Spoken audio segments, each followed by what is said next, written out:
what was your toughest challenge in high school? Because you weren't no troublemaker, you know what I'm saying? So your journey was different from a lot of people. So what you feel like your toughest obstacle in high school?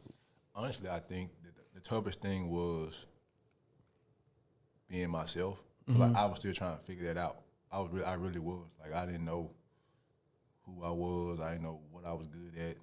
Like I said, all I did was play basketball. I didn't know nothing. Like I didn't know how to check. I was learning how to, like, I had to. I had to get broke in. Yeah, but I stuttered. Like I had a real speech impediment at the time where I stuttered a lot, so I kind of kept quiet. Like a lot of people didn't know that. So I kind of kept quiet because I didn't want everybody laughing at me.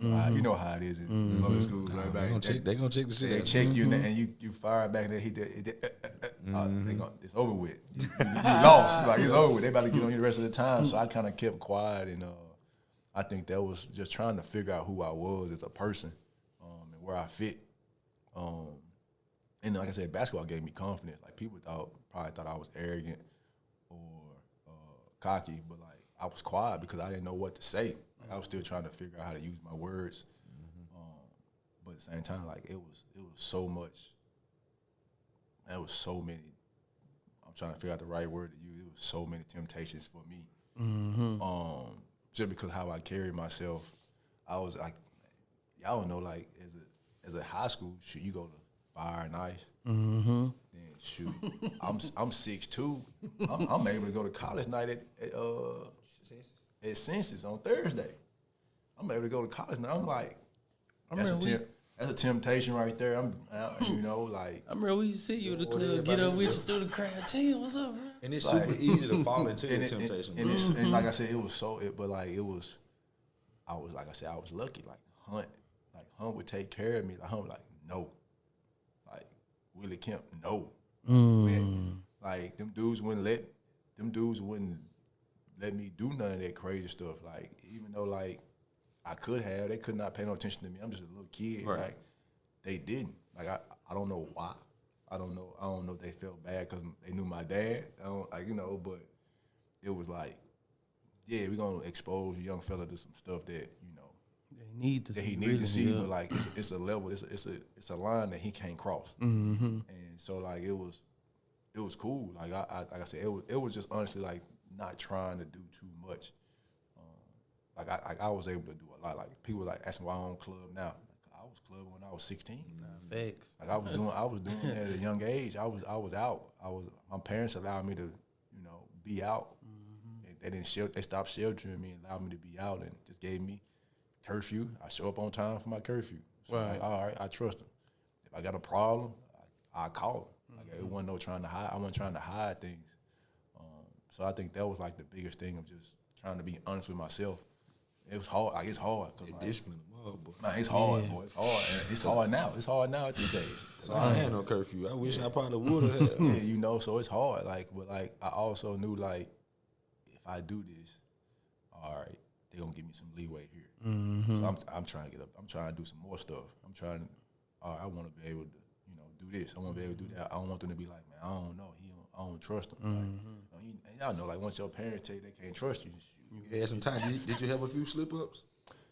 Man, yeah. Man, I remember I lied to my mom about going to a party. Me supposed to going to study. And I went to a party.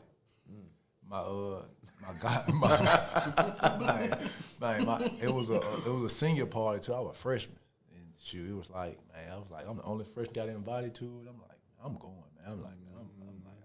I told my mom I'm going to study. I did go study. How you get there? Like one of my boys, like he came to the crib that he was supposed to be like tutoring me, and he tutored me for like hours. I'm at the party. I get only reason, and like this the funny thing about it, I get caught up simply because my god sister was a senior at Central too, and she had told my godmom like, oh yeah, I saw Tim there, like yada yada, but like. I'm young, I'm young and dumb. Like, don't say nothing. Yeah, I ain't. I'm just like, what's up? I ain't say nothing. Don't say nothing. Like, I'm just thinking like, it is what it is. But like, my mom just clearly told me like, if you want to go to the party, just say that. Right. Like I ain't gonna tell you no if I feel like it's a safe situation where you're not gonna be in no harm and danger. So I was like, shoot, I ain't never got to try to sneak out doing it again. I just tell her, like, look, this is what I'm trying to do. This is what I'm trying to do. This is who gonna be there. My mom was like, all right, cool. Be back at this time. If it's gonna be something later, let me know if you helping people out, take somebody home. Cool. Like shoot, just stuff like that just allowed me to be able to have a lot of freedom. And 'cause like my mama also knew like it might be a Thursday night. I'm finna be in the Central shooting. Mm-hmm. Like she just always knew I was gonna be moving. I couldn't sit down because I always had to be. I always was doing something. Who was the toughest guard you had to guard at Central? I mean, not at Central, but in high school.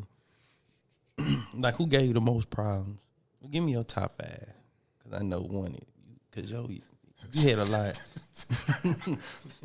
Micey won. Nah, we were tough. He was one of them. My Drake said the same thing. My Drake told me. Drake is one of them dudes. Because I think, like, if I was older at the time, too, I think it, I ain't gonna say he still wouldn't have been tough, but, like. Now, that 9th grade year, you trying to figure it out? I'm still trying to figure it out, like, and he was guarding me, too, so, like, it was, so, Micey, Joe Jackson.